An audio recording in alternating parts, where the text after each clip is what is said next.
I'm going to turn to Harvey Rogers. Harvey's been a regular attendee here and is from Cascade Woodturners. And he's asked such great questions. I asked him if he would prepare a presentation about their club. And I'm going to go to Harvey to do that now. Is that okay with you, Harvey? That's fine. It'll teach me to ask questions. All right. Well, your spotlight's on you. So, all right. So I'm Harvey Rogers. I'm with the Cascade Woodturners in Portland, Oregon. We have about 97 members. Our president is on tonight, Suzanne Jensen. I'll just get started. I have a PowerPoint-like thing to try and present. See if it works. You're on. I'm on, and then I have to find the play button. All right, so this just repeats Cascade Woodturners. I call this our hybrid meeting efforts because, as you will discover, we're doing hybrid meetings, but we're not doing them perfectly. I thought I'd begin with what we had before the pandemic lockdown. We had 2 movie cameras, a wireless microphone system, powered PA speakers, an HDMI switch, a digital projector, a screen, and oodles of cables. We met in a portion of a great big industrial space. We used my personal Mac laptop to connect the HDMI switch to the projector. And it worked, but because of the ambient lighting, the screen was often very dim. When the pandemic lockdowns began, we stopped meeting, duh. And shortly after that, we lost our meeting space. We moved all of our gear into storage space volunteered by some of our wonderful members. And then several months after the lockdown started, we began doing club meetings entirely by Zoom. There are really 3 people I need to give a shout out to here. One was our then president, Gary Borders, who's a tech guy, and he worked very hard to get the club in shape to do Zoom meetings. He formed a gang of 3, includes me, Stephen Walgrave, Gary, and then coming along a little bit later, but as wonderful moral support and figuring out things that don't otherwise work, our president, Suzanne Jensen, who I think is attending the meeting today. When we decided to try and cope with Zoom, we got a basic Zoom Pro account, and we only showed IRDs that were presented by professional demonstrators. Members could only watch on their own computers, tablets, or phones. We didn't have any go to a place and see it. And members who wanted to speak to the demonstrators of the group of participants could unmute and just do that.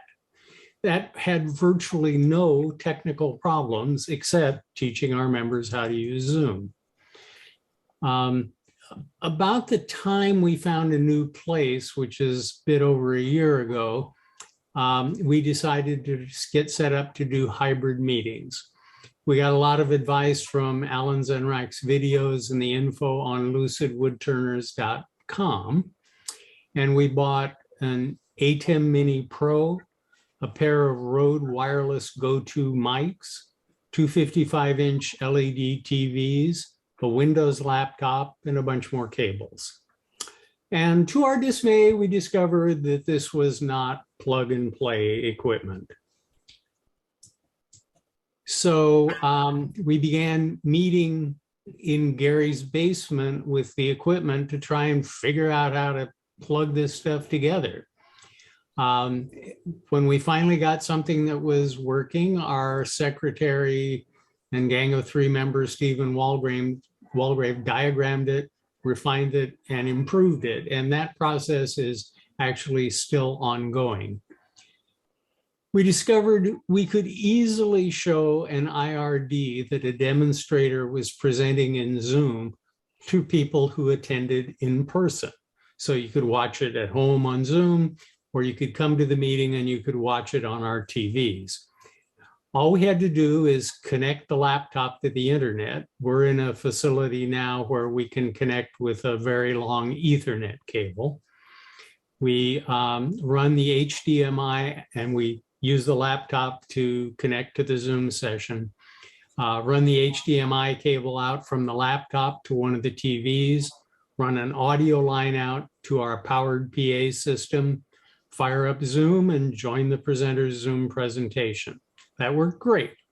People staying at home could hear and watch the IRD at home on Zoom.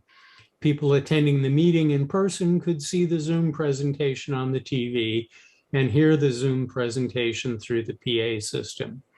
Everybody could see and hear the IRD just fine, but people in the room couldn't talk to the Zoom presenter, even though people participating on Zoom could. So people participating on Zoom, it was just like we didn't have an in-person meeting. They could talk to the presenter, they could talk to other people on Zoom, but we were basically, if you were in the room, we were muted. So that wasn't satisfactory, and we tried putting a microphone in the room, and that didn't work at all. Couple of reasons for that. There's a very significant delay or latency between the sound in the room, which is almost immediate, and the sound coming through Zoom. So if you manage to get both going at once, it would sound like gibberish. I think our delay in our situation, when it's over a second, which is enough to really mess things up. But probably more importantly, Zoom suppresses the sound from the room that's being shown on Zoom. And you all have noticed that when you've participated in Zoom, if you unmute and speak into Zoom, your voice doesn't feed back to you through Zoom. If it did, it'd keep feeding back and we'd have very loud sounds. So it's a nice feature of Zoom, but it messes things up when we were trying to get sound to the Zoom session from our meeting. So we tried to figure out how to fix that. And here's what we came up with. We decided to use our wireless mics to let people attending the meeting in person talk to the demonstrator and the other people on Zoom. Now, using those mics doesn't mean just planting them in a room. This is handing a mic to a person, having them talk. That worked fine, but it revealed another problem. We meet in this large room. It's actually a small school gym, and people talking in the room cannot easily be heard by other people in the room unless their voices are amplified. When we just sent the output from the mics to Zoom, the people in the Zoom meeting could not hear what the people were saying into our mics unless those people yelled. In other words, this setup did not amplify the sound from our microphones in the meeting room. But the people attending by Zoom could hear the sound from our mics just fine. Sorry, dog.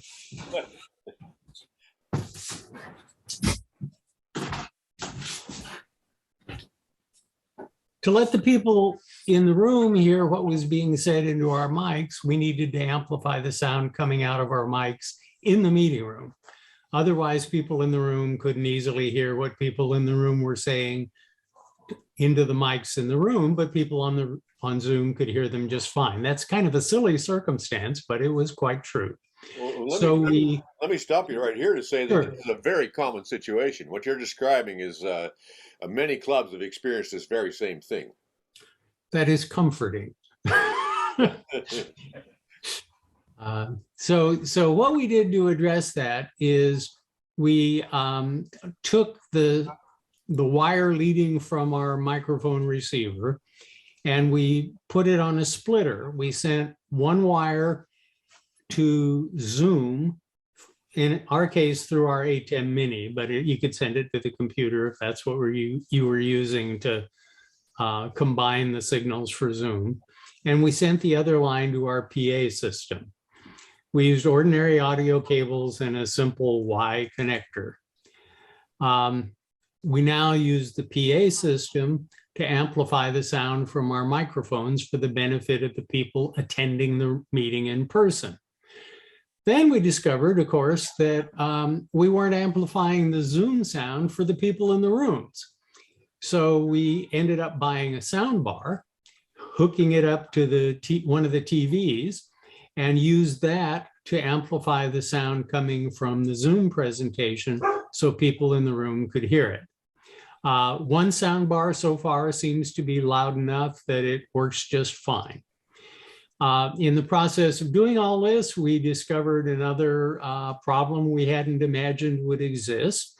The background for that is when we were doing Zoom meetings, I would present our show and tell stuff. I would collect photographs of members' work, put it into a PowerPoint, and screen share that during the Zoom meeting. So our first time trying to do a hybrid meeting, I took my laptop, moved to the very back of the room because I was simply trying to get rid of unwanted noise, fired it up, and I could present the image portions just fine by screen sharing. But as soon as I took myself off mute, the sound from the room fed back into my laptop, fed back into Zoom, and we had this thing. So that didn't work at all. So as to deal with that, we now do not have anyone connect to Zoom in the room where the presentation is unless they're muted. And I think I'm the only one that would do that. So I don't do that anymore. Here's a diagram of what our current setup looks like. Again, thanks to Stephen Walgrave, who did the diagram with very nice images. We have the microphone over, let's see.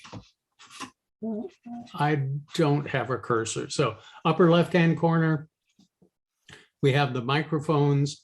They lead out to the PA system.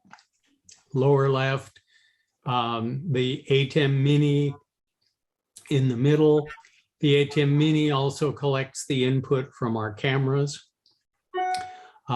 We use a separate monitor for the ATEM Mini, sits on the table with the ATEM Mini and lets the person managing that see what's going on with the ATEM. We connect the ATEM using its USB out to the computer, to the laptop USB input. We send the video of the Zoom session out from the laptop to our TVs. If we have using two TVs, we use an HDMI splitter, and then we connect, as I mentioned, one of the TVs to a sound bar to amplify the sound in the Zoom session for the benefit of the people in the room. I'll pause here in case anybody has questions about this. Yeah, I have some if others don't. Is that a powered HDMI splitter? It is a powered HDMI splitter. And with that HDMI out to the monitor from the ATEM, what is the signal you're getting? The same signal that's going out on to the world, or an ATEM management signal? The latter. It's ATEM comes with software. This thing shows, it looks like the pictures you see of fancy TV control rooms. You have the screen from the first camera, the screen from the second camera, bunch of other stuff. You have the screen that's going out to Zoom. You can combine and all that stuff. It's really cool looking. Do we currently take full advantage of it? I think not. That's the HD. That's the ATEM multi-view is what it's called. Oh, thank you. Is that Steve Crescenzi down there? Yes, it is. Yeah. Do you want to say any more about that? I was going to ask you to talk about that tonight, anyhow. We could, if you want, I can. I mean, I can get into that, but it's the multi-view, which gives you, if you're managing picture-in-a-picture or any of that other stuff. Plus, it gives you your audio outputs on the screen as well. Very, very useful tool. But it's up to you, John. I can talk about it later if you want. Yeah, let's have Harvey complete his presentation, and we'll come back to you. Could I ask one question first? Yes. Harvey, are you still using the Rode wireless go-to system? Yes. Okay, where would that fit in your diagram? Okay, so this diagram, this shows an old style hardwired mic. The Rode Go-To wireless is actually a set of little plastic squares. There's two of them that are microphones, and a third one is the wireless receiver that gets the wireless signal from the two wireless microphones. And then we connect the receiver hardwired to a splitter and send one line of it to the ATEM Mini and the other line of it to the PA speaker. With the Rode receiver, you should have two outputs on the back of your receiver. I mean, one can go to the ATEM and one can go to the speaker. I'm not sure why you would put a splitter in there. Who's asking that so I can find your picture, please? This is Steve Malott. Okay, Steve, I'll find you. Well, this won't be the first time tonight, but I'm happy to plead ignorance on that and just say, we didn't think of it. Steve, you want to explain a little better what you're talking to? I think this is to the heart of the kinds of problems that a lot of people are having. Well, on the back of the Rode wireless Go-To receiver, there are two audio outputs.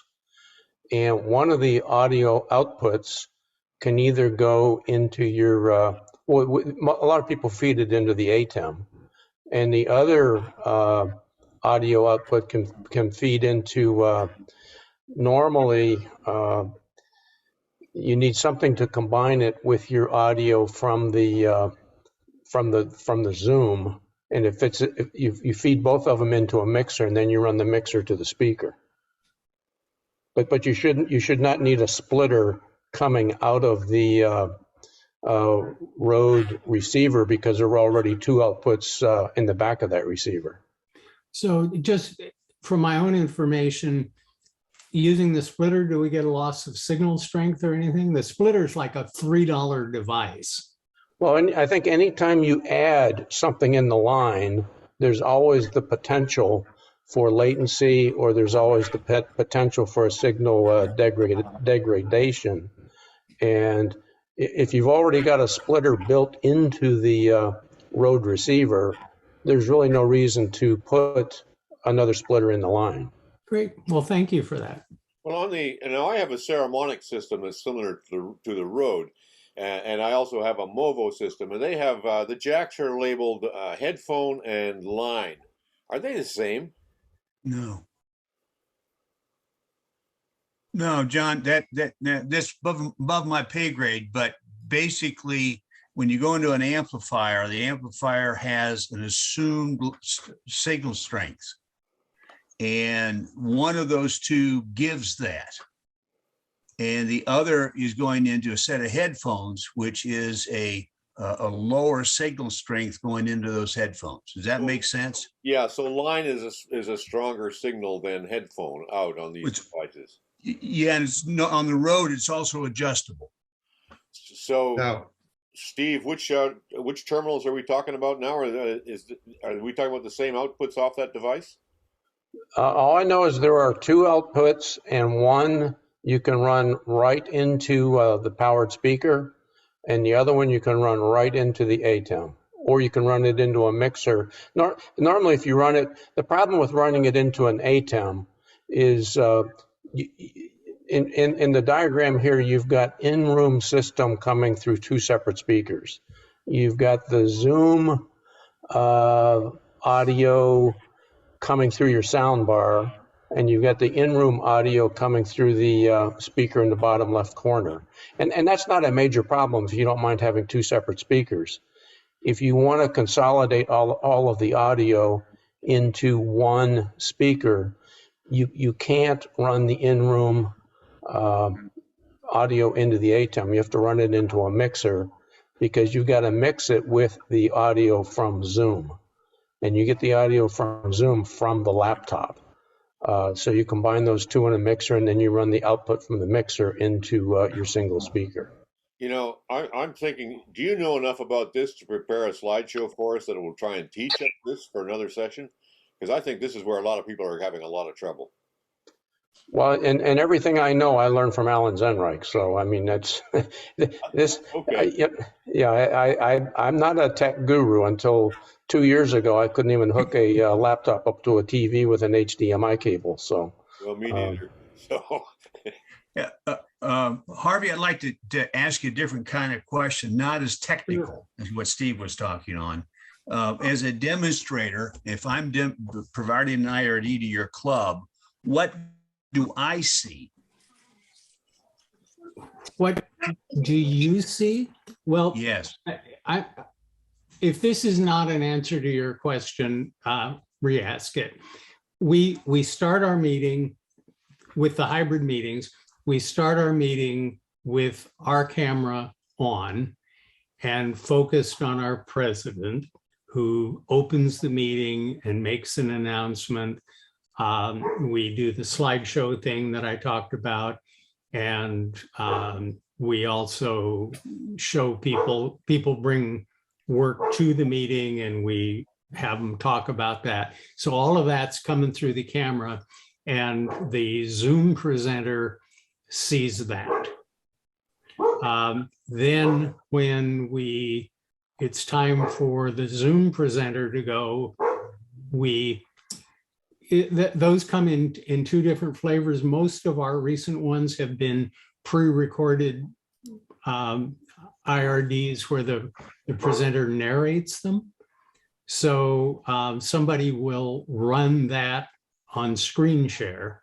But if it's actually a live, someone in your club will run the screen share and the video, not the demonstrator. No, actually, it's usually the demonstrator who has that video. Okay. So we make that demonstrator a co-host. If some of the demonstrators like to be host, and then we're co-hosts.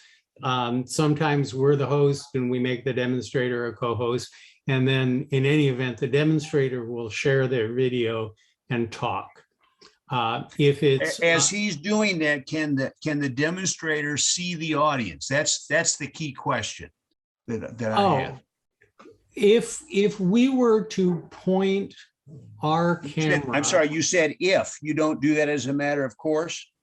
Yes. Well, the other thing about us that this question will reveal is that we are desperately lucky to get this thing working by the time the meeting is supposed to start. An honest man, John, an honest man. So we keep thinking afterwards, we should turn the camera on the audience, but we haven't done that yet. I always begin with it. I'm trying to develop the habit of putting the camera on the audience and showing that to the Zoom and asking the Zoom to go on gallery view so they can see all the gallerists, the Zoomists, as well as the people in the room. And I use, in the meeting room, I use the single monitor so I can show the gallery view to the meeting room. So people in the room can see the people on the Zoom and the people on the Zoom. You know, I want everybody to see everybody. Because when I come home from a meeting, the first thing my wife asks me is, well, who was there? Who'd you talk to? Yeah. Huh. So, nice. go forward, Steve. You're on. This is a great presentation. So you want me to continue? Yep. Mm-hmm. Oh, okay, great. Unless there's more. So can I jump in here a second and straighten something out? Yeah, let's get more questions and see what we get there. If there's more questions first. Yeah, as far as those outputs from the wireless microphone receiver, a headphone output is a higher level output than the line level output. And you'll notice when you plug something into your computer, it asks you what you're plugging in, and that way it can regulate itself, but you don't have that from your from the receiver. So there are two definitely different signals, and depending on what you plug them into, whether you can control it or not. The ATEM is pretty good at dealing with both of them. Some amplified speakers aren't so good at it, so you might want to switch them if you're having a problem. So just to put that out there. You're not going to damage anything by trying it one way and trying it the other way, though, are you? No, you won't damage anything because most of these things have built-in protections. It might be way distorted. If your sound is distorted, then you have the One, yeah. the headphone output plugged into a line level source, and it's just too hot. Got it. Okay, back to you, Steve. Unless there's more questions, let me just remove the spotlight on Rick and get a quick gallery view here and see if there's more questions, because this was a good interjection. Any more questions? Ken's got one. Go ahead, Ken. Yeah, hi. Great. First off, this is a great presentation so far, but I just need a clarification. There are only 2 microphones that you're using in the room. There's nothing on camera 1, or there's no audio on camera 2. Is that correct? That's correct. Okay. I mean, the signals are in the HDMI cord from the cameras, but we mute them. Okay. Okay. Thank you. Sure. Okay. Anybody else in the gallery view, which I'm looking at here, with a question for Harvey or a comment? Then I'm going to let Harvey continue. Go ahead, Harvey. All right. So that's this diagram.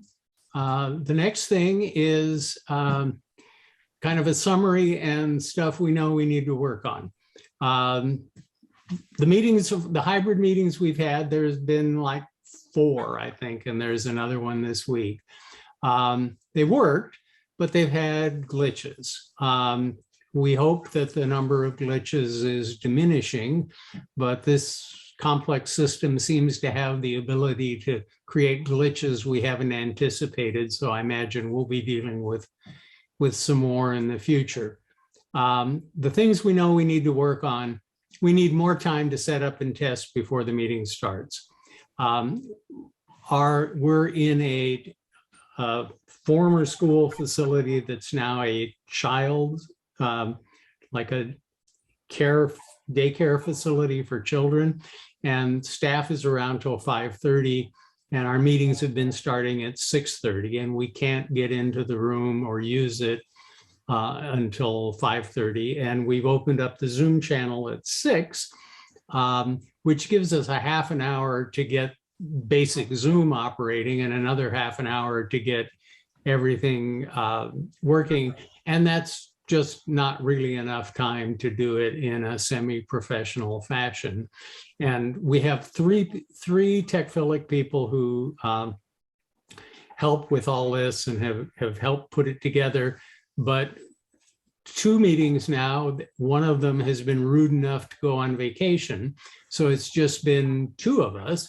And it's clearly an hour is not enough time for us to drag everything out of storage, try and figure out where the wires go and get things started.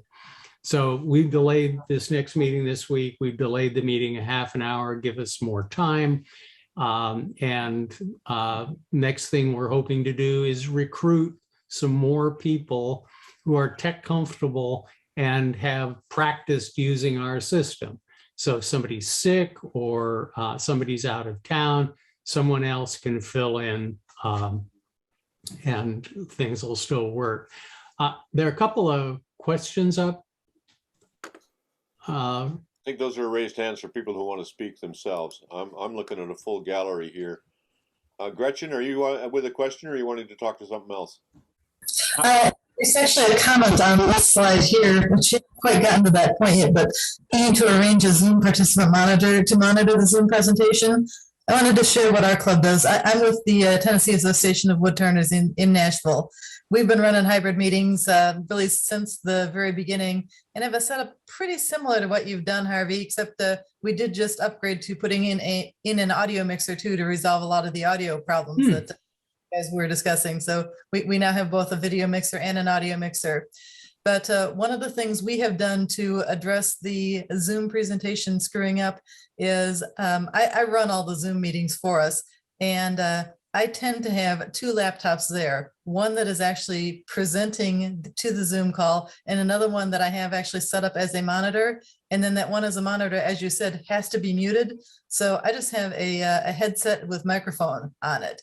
And that's really well, because that way I can sit in the room and I can see physically what's going on in the room as well as what's going through the Zoom call, which in our case, we are not doing, we are presenting in the room. So we're typically having a live demonstrator in the room that we are then presenting to our remote audience as well. So it's very important for me to be able to monitor the Zoom call so that I can mute people who log in and unmute themselves. So like I said, what we've done is just have a separate computer there, log in as a second Zoom client, that basically the Zoom monitor, and simply use a headphone on it. And that's worked really well. It takes a little bit of getting used to because of the latency of what's coming through the headphone, but it does tend to work very well. I do something a lot like that with an open shocks headphone that is a bone conduction, so I can hear through my ears and I can hear through my bones. And then when I don't want to hear through the open shocks, I just slip it down and I'm still in the meeting room. So that's for doing the very same thing as exactly the same about doing. Yeah. Harvey, well, since we're in this, how many members does your club have, and how many typically come to a meeting, and how many might be on the Zoom call? So we have currently 97 paying members. The attendance has fluctuated, and it's only a sample of 4, so it's hard to tell. But we've tended to have about twice as many Zoom participants as people attending the meeting itself. That's been our experience as well. And to the other comment of Gretchen's, I wanted to mention and forgot that one of the things we learned from other clubs here is to have a co-host who's off-site to do exactly that. Jim Bowman is doing that for us tonight. He'll mute anybody whose radio comes on, and if the call goes haywire, he's 2 states away from me, or a state and a half away. I'll get a chat from him or a phone call from him, and I can respond to it. If he can't deal with it himself from co-host. I think the offsite co-host is pretty important. The other reason for it is our regular moderator is Bruce Lamb for this meeting. Well, Bruce is unavailable tonight because his internet is down. Well, if the internet goes down to a northeast or mid-Atlantic thunderstorm in the middle of your meeting, if you don't have a co-host, the call will bounce to some random member. If you do have a co-host, the call will go to the co-host, will become the host. Yeah, no, that's a perfect segue into my next bullet point, which is the need to arrange for an offsite monitor. We actually, I think someone in this forum suggested we do that, and we did it. And then as I say, our team is not fully trained, and the person operating the computer probably put their elbow on the keyboard or something.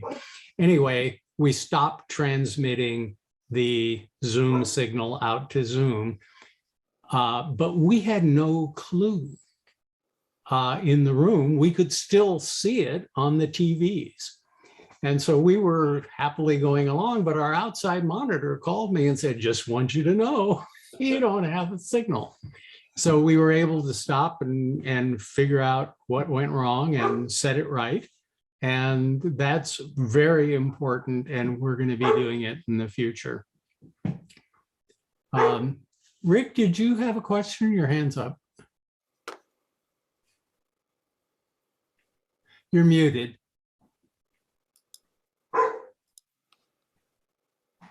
Working. If a suggestion for you in speeding up your setup is color code your wires. Get a bunch of colored tape and color code each end of the wire and put the same code on the device where that end goes in. And you'll be able to hook it up much faster because you're just doing color to color. You don't have to even think about it. And you'll get it up in no time flat. So the only thing you need to deal with is the internet, because all your equipment in the room will be connected correctly, and it will just be the internet, which if everything's right, which it should be, you should be able to get right on with no problem. Yeah, I'm going to look forward to that day, man. Well, it's doable. I'm going to talk to the color-coded wires in my own presentation later on, but I found a source of some colored plastic tabs that really work well. And the key is to designate the computer a color and the ATEM another color, and then then the wires follow the units. You color the units first, then color the wires to suit. But anyway, that's another point for another chat. I've got a question for Harvey about the TV. your setup is almost identical to what we have to do, except we're in a church. We have we can't get access to the room till 5:30. We start at 7. We have to move the stuff from a storage room into that room. And I'm scared to death of putting a TV on any commercial stand that I've seen so far. I'm working up something. We have a couple of equipment storage cabinets, one of which I'm looking at just adding a couple of 2x2 steel, call them wall studs for that matter, and putting a wall mount on it to put a TV on it so it would be very secure. Those cabinets have 4-inch casters and you couldn't tip them over if you tried. But what are you doing for the TVs, like to move them from your storage area into the room? We don't want to lift stuff. We're all old. We've put everything on casters that we can now, so we don't have to lift. Yeah, so we're using, I didn't purchase them, our past president did, but they're commercial stands. We have 55-inch LED TVs, and these stands are, I think, rated to hold 75-inch TVs. So their theoretical capacity is bigger than we use. They have reasonably large casters on them, and we're very fortunate because the room we meet in is dead level with our storage area, and we have locking storage. So there's a door sill, couple of door sills that we need to push across. So it takes a couple of people to keep from banging the thing really hard, but you lift it a little bit and it goes in, and then we put it in the locked storage container. So that's what we're doing. Okay. And Jeff, Scotty's hand up. Do you want to do that now, John, or? Sure. Let's get the questions, and then we'll have you. Who else is ready? Jeff Fleischer, you're asking a question here? Yes. I'm in Virginia, Shenandoah Valley in Virginia, somewhat similar system. I have a question. If you record your presentations or not? We have a paid Zoom license, and we try to record to the cloud via Zoom. It doesn't get the quality that I would like. We have an ATM Mini Pro, and the USB port goes to our laptop, so I can't record off the USB port off the Mini Pros. I'm just curious if and how you get a high quality recording. So, so I see that Alan Zenreich is here, and I'm now hesitant to respond to the notion of high quality recording, because anything I would think is high quality, Alan most certainly will not. But we just use the standard Zoom recording. I think it records to the cloud, and then we pull it down, edit it, and then post it on an unpublished YouTube channel and put the link in our website to that channel. The quality is not great, but if the purpose is to let members see what they missed, it does that. And I record to the local computer rather than to the cloud, because that's just what I started doing. And Zoom has improved its cloud recording since we began. But the recording I get on my local computer, again, it's Zoom quality. It's not any better than that. And I've done careful comparisons. I'm working on a Mac, so I can record what the Mac sees with Shift Command 5. I can make a separate recording of the whole screen. I've done that. It turns into a 15 gigabyte file, but it does not give me any better resolution than I was getting off the Zoom call. Can I chime in here a little bit? Who's that, Alan? Yeah. Yeah, I'm going to try and find you and get a spotlight on you. All right, go for it. All right. So the issue, the primary issue that people are facing is that since the pandemic began, in a Zoom Pro account, the regular paid account, there has been no high definition in-group meetings since the pandemic began. It used to be that if you had a Pro account, you could have either one-on-one or group meetings. And a group meeting is any meeting where a third participant has joined. Doesn't matter if they joined and then left or they joined and then came back, they're considered a third participant. So what happens is, as soon as that happens, you drop down to standard definition, 360p. And about a year and a half ago, I was on a Zoom meeting for a symposium called Stream Geeks that I had attended in person in New York a year earlier. And I'm sitting there with about 200 other people, and I'm saying, wait a minute, why do we have high definition? And they said, well, that's because we don't have a pro account. We have a business account. And so I looked into business accounts, and with a business account, you have to request high def, and you also have to, in fact, I requested not only high def, but I had to make a case for 1080p.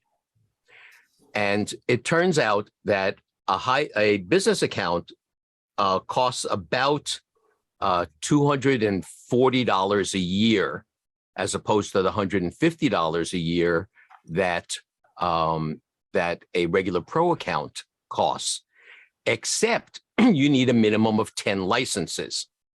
So I got together with Cindy Drozda and Lyle Jameson and Pat Carroll in Ireland, because there were those of us that were paying the $150 a year for a pro account and an extra $600 a year to get past the 100-person participant limit. So the pro account gives us 300 participants concurrent, and I get high def. And I didn't make this as a general announcement to people. I let a bunch of people at Lucid know about it, but I couldn't open it up to like 500 people doing this, because what we wound up doing was, I've got about 20 people and clubs or whatever that are part of this Zoom account. If this is something that is of interest to you, if you really want high definition, I would be happy to take on a few more people into the account, and it gets billed at $300 a year. It's pretty much the $240 that it cost me, plus they determined that a 20% increase, the tipping the waiter that brought you the food is good. And so if you want to do that, just contact me and I'd be happy to set that up for you. It's also something that the AAW could do for clubs if they ever got behind the hybrid meeting concept. Well, the big problem is that, come around November 27th, when my license is up for renewal, I have to shell out the $4,000 or so dollars in advance. If the AAW did that, that would be a big liability for them. Yeah. And that's the reason why I didn't just open it up. But people in this group in particular are serious about their club meetings. The other thing is that if whatever money you paid into your existing Zoom account, that gets prorated and returned to you. So if you paid $150, you're 6 months into it, when you join my account, they say, well, what do you want you to do with the rest of the money? And it just goes back to you as a credit card. So it's just something, but that's the reason you're getting crappy video, is because it's in Zoom recordings, whether it be local or the cloud, is because you're down to 360p. I am guessing. I can't wait to see Harvey's next page. Yeah, and Alan, I'm going to ask people to get in touch with you to pursue that further. Yep, that's all. Okay. Yep. Harvey, go for it. All right. So the last point I made was that it's really desirable to have an offsite Zoom monitor. That saved our bacon at the last meeting. And then all that's left of this presentation is I did a simplified drawing of our sound setup because it was so counterintuitive for me, and we had to screw around so much to get something that worked. So here it is. The green is the sound that goes into our room, and the blue is the sound that comes out of Zoom. I suspect there are 46 different ways to skin this cat, and several people have talked about them other ways tonight, but this is currently working for us. And that's really all I have. If people have more questions for me, I'd be happy to try and answer them now or later. That's a very good presentation, Harvey. Any more Well, questions? thank you. Yeah. Okay. I see applause going on out there, which is also very nice. Yeah. Well, you're a good audience. Thanks. It is a good audience. Yeah. And I'm back to a gallery view so I can see everyone and I can see the hands up.